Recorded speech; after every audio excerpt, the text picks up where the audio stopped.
দর্শক, ক্রাইম ওয়াচে আপনাদের প্রত্যেককে স্বাগত জানাচ্ছি। আমি মাকসুদুল হাসান। আশা করি যে যেখানে আছেন ভালো আছেন, নিরাপদে আছেন।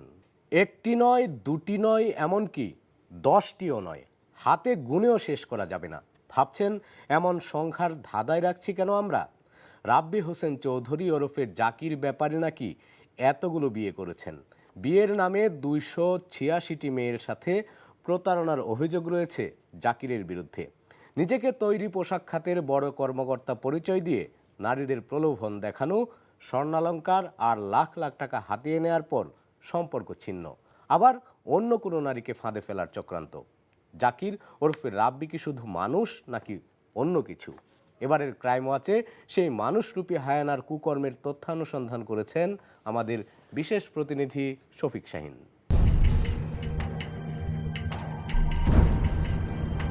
মিলি আর দীপা দুটি নামই ছদ্ম। কাকতালীয়ভাবে দুজনের গ্রামের বাড়ি দেশের দক্ষিণাঞ্চলীয় একটি জেলায়। সামাজিক মর্যাদা ক্ষুণ্ণ আর আত্মসম্মানবোধ হানি হতে পারে এমন আশঙ্কায় এই দুই নারীর নাম পরিচয় গোপন রাখছি আমরা। উচ্চ শিক্ষার পর দুজনেই দেশের তৈরি পোশাক কারখানায় যোগ দেন কর্মকর্তা হিসেবে। মিলি কয়েক বছর চাকুরি করার পর এখন নিজেই ব্যবসা করছেন, আর দীপা এখনও চাকুরি করে যাচ্ছেন সেই গার্মেন্টস খাতেই। আগে তাদের পরস্পরের মধ্যে যোগাযোগ না থাকলেও কিছুদিন হলো একজন আরেকজনের সুখ দুঃখের সাথী। কিন্তু কেন? এমন প্রশ্নের উত্তর জানতেই এবার ক্রাইম ওয়াচ টিম মিলি আর দীপার মুখোমুখি। আমরা যে বাড়িটিতে বসে আছি এটি মূলত মিলির বাসা। দীপা থাকেন অন্য এলাকায়, অন্য বাসায়। তাদের দুজনের জীবনেই আগমন ঘটে রাব্বি হোসেন চৌধুরী ওরফে জাকির ব্যাপারী নামের এক রহস্যময় পুরুষের। মিলির সাথে পরিচয় সামাজিক যোগাযোগ মাধ্যম ফেসবুকে, আর দীপার সাথে পরিচয় চাকুরি খোঁজার সূত্রে। ফেসবুকে কথা হতো। এক পর্যায়ে তার সাথে পরিচয় পর্বের পরে উনি আমার মোবাইল নাম্বার, ওনার নাম্বারটা দিলেন। দেওয়ার পরে একটা পর্যায়ে কথা হতো আমাদের ফোনে। আমার একটা জবের খুব প্রয়োজন ছিল, তো আমার এক কলিগ উনি আমাকে ওর এক স্যারের নাম্বার দিয়েছিলেন যে আপনি এই স্যারের সাথে কথা বলেন, ওনাদের ওখানে একজন লোক নেবেন। ওনাকে এসএমএস করলাম। এসএমএস করার পর উনি আমাকে ফোন দিলেন, দিয়ে বললেন যে আপনার সিভিটা আমাকে পাঠান। তো সিভিটা যখন দিছি তার 2 মিনিটের মধ্যে সে আমাকে কল ব্যাক করছে। কল ব্যাক করে বললো যে আমি আপনার সিভিটা দেখছি, তো আপনি আপনার সাথে কিছু পার্সোনাল কথা বলবো। পরিচয় হওয়ার মাত্র কয়েকদিনের মধ্যেই চলে আসে দেখা করার আবদার। যখন বিয়ের প্রপোজ দিল, আমি সেটাকেও আমি চিন্তা করলাম যে আমরা কিছুদিন আগে দেখি, আমরা একটু বসি, কোথাও বাহিরে চলাফেরা করি, দেন তারপরে আমরা ডিসিশনটা নিব। তো সেই সময়টা অ্যাকচুয়ালি ওনার নাই, উনি আমাকে এভাবে টেকনিক্যালি অ্যাভয়েড করে গেছেন। আমার ফ্যামিলি সব কিছু শুনলো, কোথায় বাড়িটা, এইসব জিজ্ঞেস করে পরে বলছে যে আমি আপনাকে জব দিতে পারি, তবে অফিসিয়াল জব দিব না, আপনাকে আমি অন্য জব দিব। আমি বলছি যেরকম বলছে সেটা আপনি আমার সাথে মিট করেন, তখন আমি আপনাকে বলবো। দেখার পরেই চাপ আসে বিয়ের। মিলি আর দীপা জানালেন চিন্তা করারও সময় দেয়নি জাকির ব্যাপারী। আনুমানিক 3টার সময় আমার বাসায় আসছেন। বাসায় আসার পর উনি রুমে বসছেন। বসার পরে আমি রান্না করতেছিলাম। দেন ঘরে আসার পর সে টেকনিক্যালি কিছু ছবি তুললেন আমার। তো ওনাকে যখন সন্ধ্যা হয়ে গেল, 7টা বেজে গেল, 8টা বেজে গেল, আমি বলছি যে আপনি বাসায় চলে যান। উনি আর বাসায় যাবেন না, বলে যে আমি আপন হতেই এসেছি, দেন আমি যাব না, বিয়ে যখন করব বলছি আজকেই করব। দেখা করে আসছি। আসার পরে উনি রাত্রে 4:43-এ আমাকে ফোন দিয়ে বলছে এই মুহূর্তে তুমি বের হয়ে আসবা, আজকে বিয়ে করব। প্রতারণা যাতে ধরা না পড়ে সেজন্যই জাকির ব্যাপারী সব কিছুতে তাড়াহুড়ো করত আর কথায় কথায় কসম কাটত। যখন আমি বিশ্বাস করছি না, তখন এক পর্যায়ে সে কোরআন শরীফটা নামিয়ে কোরআন শরীফ শপথ করে বলছে যে আমি কোরআনের উপর হাত দিয়ে বলতেছি যে আমার কোনো ওয়াইফ নাই। তুমি যদি না করো তাহলে আমি তোমার অফিসে যেয়ে সিনক্রেট করব।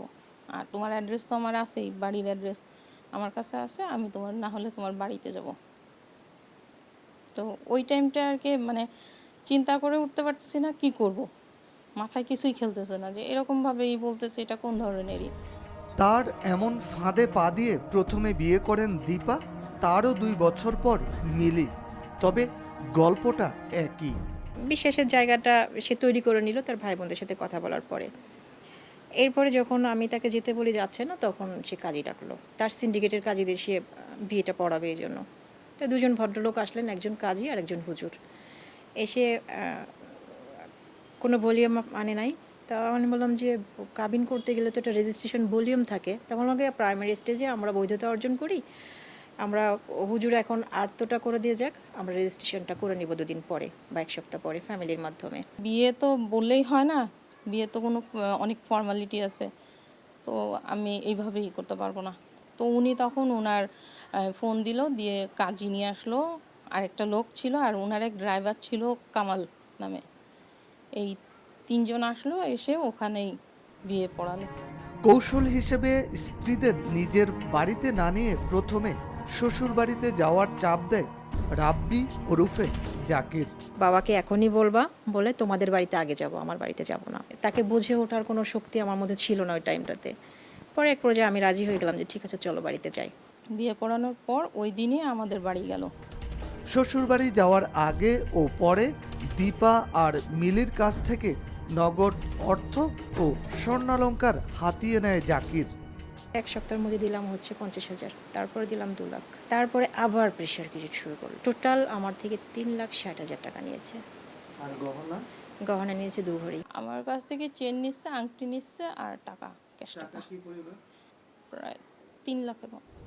আর নিজের স্ত্রীর কাছ থেকে নগদ অর্থ হাতিয়ে নেয়ার কৌশলটিও একই বলে মনে করছেন ভুক্তভোগী এই নারীরা। বলছে যে লক্ষ্মী তুমি আমাকে 2 লাখ টাকা দাও, 15 তারিখের মধ্যে আমার লোনটা হয়ে যাবে, লোন হয়ে গেলে তোমার সব টাকা আমি ফেরত দিয়ে দিব। ক্যাশ টাকার কথাটা হচ্ছে হলো সে নাকি হোম লোন নিচ্ছে, তো এখানে কিছু ক্যাশ টাকা দিতে হবে, তার জন্য লাগবে, না হলে সে লোনটা পাচ্ছিল না। স্বর্ণালঙ্কার আর নগদ অর্থ হাতিয়ে নেয়ার পরও যখন জাকির তার স্ত্রীদের সাথে দুর্ব্যবহারের মাত্রা বাড়াতে থাকে, তখন আর বুঝতে বাকি থাকে না যে সবই হারিয়েছেন এই নারীরা। ওই মুহূর্তে আমার কি করা উচিত ছিল বা কি করব আমার ওই সেন্স ছিল না। আর ভদ্রলোক আমাকে এমনভাবে ট্যাপিং করতেছে যে সে আমাকে কোনোভাবে আমাকে ডান বাম করতে দিচ্ছে না, এবং আমার ফোনে যে কারোর সাথে আমি কন্ট্যাক্ট করব, ডিসিশন নিব বা বাড়িতে বলবো, সেই সুযোগটা সে দিচ্ছে না। বাসায় ঢোকার সাথে সাথেই এত দেরি করলো কেন, কার সাথে কি করতে গেছো, কোনো চালাকি করতেছো, নিশ্চয়ই তোমার মধ্যে কোনো 2 নাম্বারই আছে।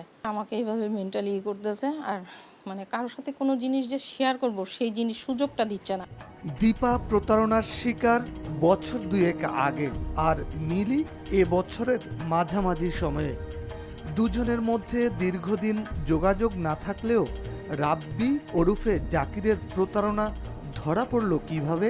অক্ষত্র ভাষায় গালিগালাজ করে এত জোরে শাউটিং করতেছে, আর আমার রুমের মধ্যে শাউটিং করলে আমার ভয় লাগে, আশেপাশের লোকজন। তো আমি একটা প্রেস্টিজের ভয়ে আমি চুপ হয়ে গেলাম। আমি তখন বুঝে গেলাম যে আসলে সংসার করতে আসেনি, ওর টাকা পয়সা জানিয়ে নিচ্ছে, এখন আমার থেকে বের হওয়ার কোনো একটা রাস্তা হয়তো হয়তো খুঁজছে। রাব্বি সাহেব যখন নাদিরা রহমানের ইসে স্ট্যাটাস দিয়েছিল, তখন রুবিনা এই মেয়েটা ওর ইসে কমান্ড দিয়েছিল যে আর কত মেয়ের সর্বনাশ করবি। আর আরেকটা মেয়ে ছিল ইসের ফাতেমাতুর জোহরা, সে বলছে 132 জনের তো নষ্ট করছিস, আর কত লোক রেহি করবি। তখন সন্দেহ হলো যে নিশ্চয়ই কোনো একটা কিছু আছে। দর্শক, এই 2 নারীর সর্বস্ব লুটে নেয়ার পরও কি থেমেছে ভদ্রবেশী রাব্বি চৌধুরীর কুৎসিত বাসনা? কত নারীর জীবন নষ্ট করেছে এই দুষ্টু চক্র?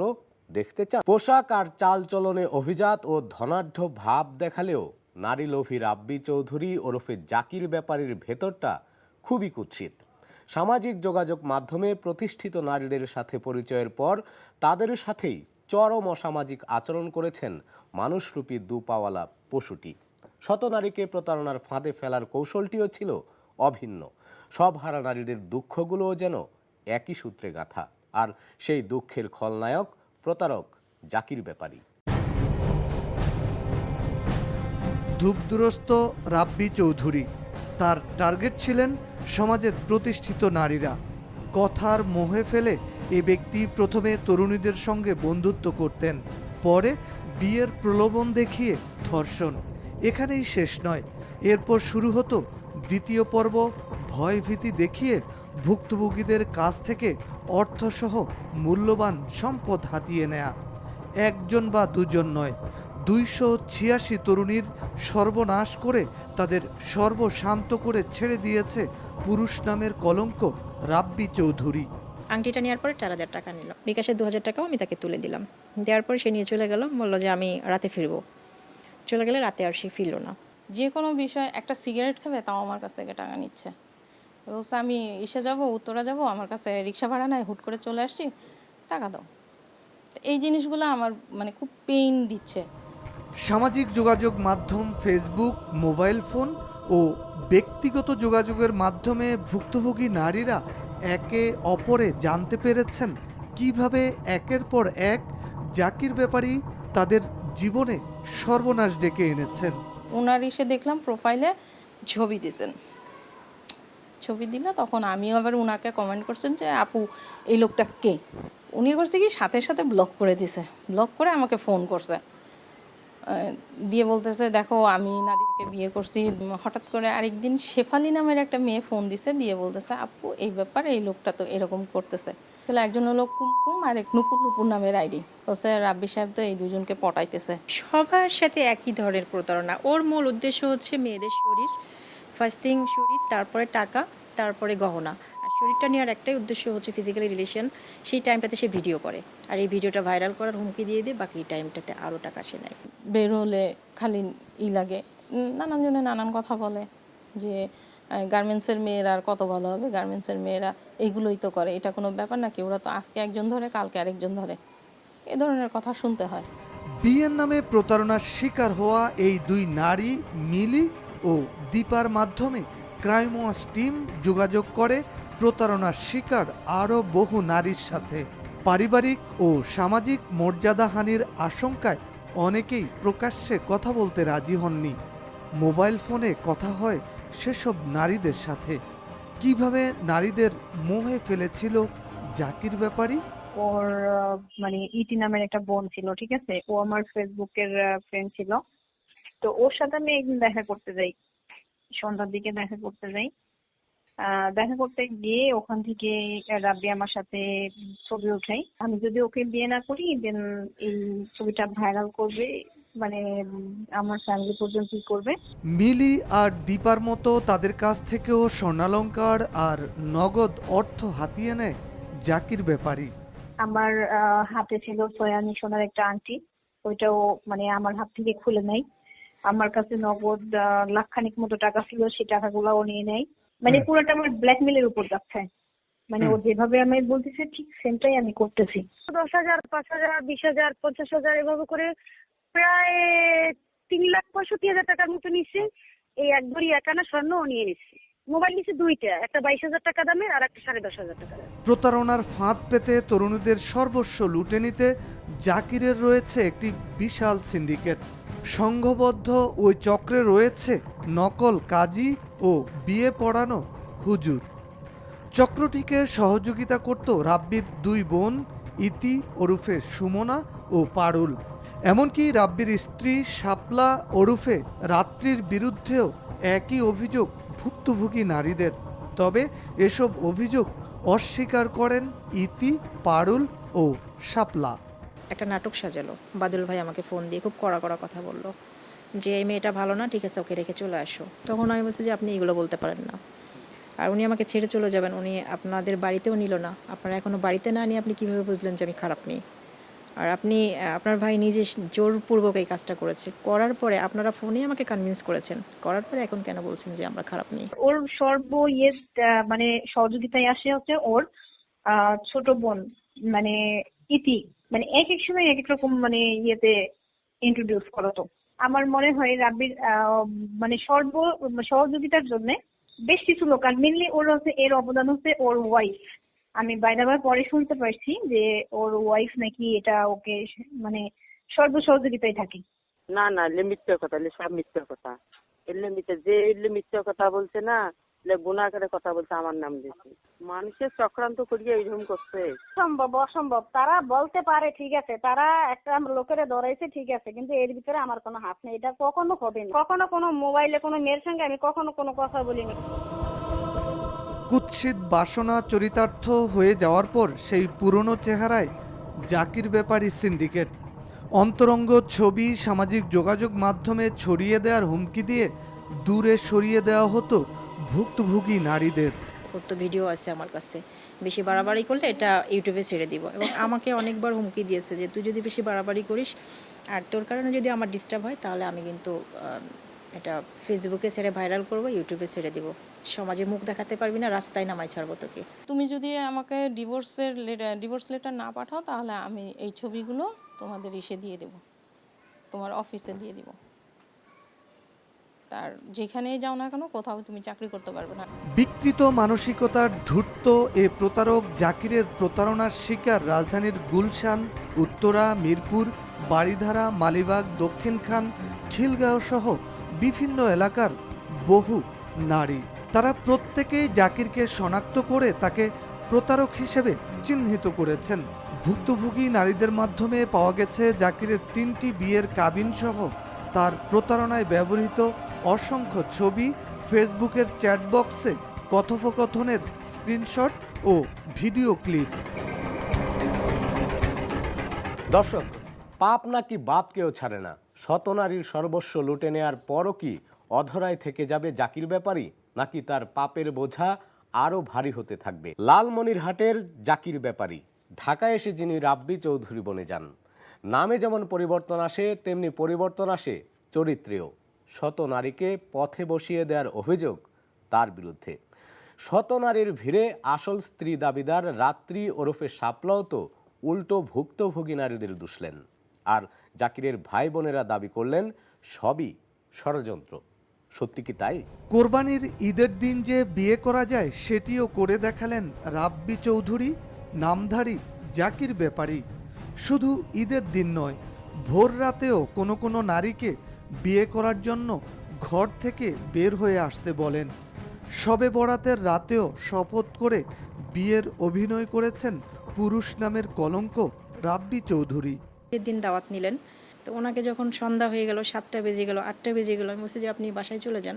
উনি আর বাসায় যাবেন না, বলে যে আমি আপন হতেই এসেছি, দেন আমি যাব না, বিয়ে যখন করব বলছি আজকেই করব।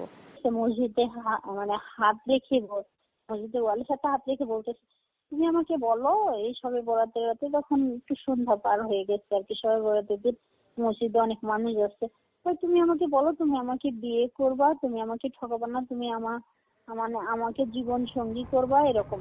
এমন অভিনয় করেই শত শত নারীর জীবন নষ্ট করেছে রাব্বি।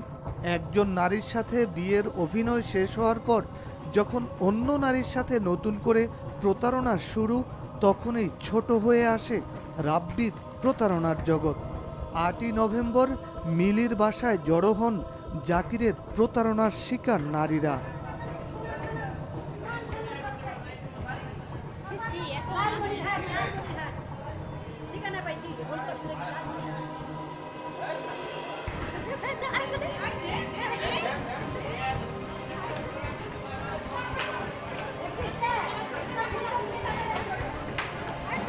বিয়ের নামে প্রতারণার শিকার নারী, পুলিশ ও এলাকাবাসীর উপস্থিতিতে জাকির তার কুৎসিত বাসনা চরিতার্থ করার কথা স্বীকারও করে।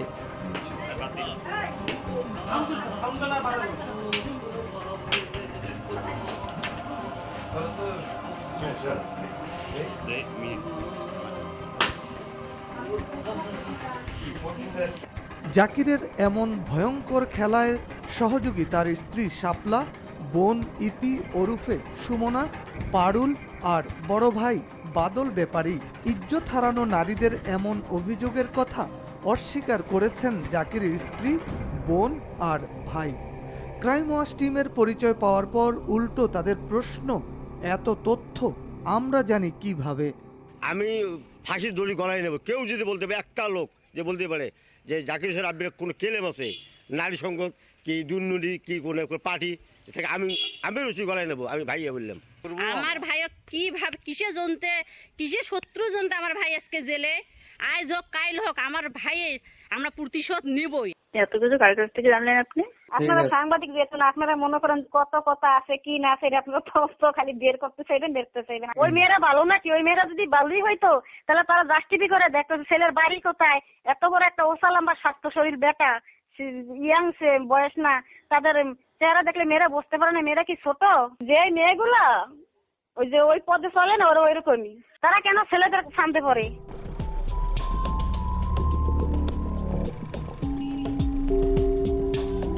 এবার ক্রাইম ওয়াচ টিম জাকির ব্যাপারী ওরফে রাব্বি চৌধুরীর গ্রামের বাড়ি লালমনিরহাটের দুর্গাপুরে। 4 ভাই 5 বোন তারা। বাবা পনির হোসেন আদালতের মুহুরি ছিলেন। মা বাবা দুজনই মারা গেছেন। আর্থিকভাবেও অতটা সচ্ছল নয় জাকিররা। এলাকাবাসী ও জাকিরের পরিবার সদস্যরা জানায়, চৌধুরী নয়, ব্যাপারীই তাদের পদবি। ব্যাপারী বাড়ির পাশের বাড়ি চৌধুরী বাড়ি। নিজেকে জাতে উঠানোর জন্য জাকির ব্যাপারী ঢাকায় এসে হয়ে ওঠে রাব্বি চৌধুরী। আমাদেরকে কেউ চৌধুরী বলে, কেউ ব্যাপারী বলে, আমাদের দুইটাই চলাফেরাই করি, যারা যেটাই পারে এইটাই। কিন্তু আমরা এক বংশই, মানে আমরা এক বংশই, ওরা করছে কি দুইটা করছে। লেখাপড়া ক্লাস 4 অথবা 5 লেখাপড়া করে নাই, মানে ও অভাবী সংসার ছিল তো। আর তারপরে কিছুদিন পরে ও ঢাকা চলে গেছে।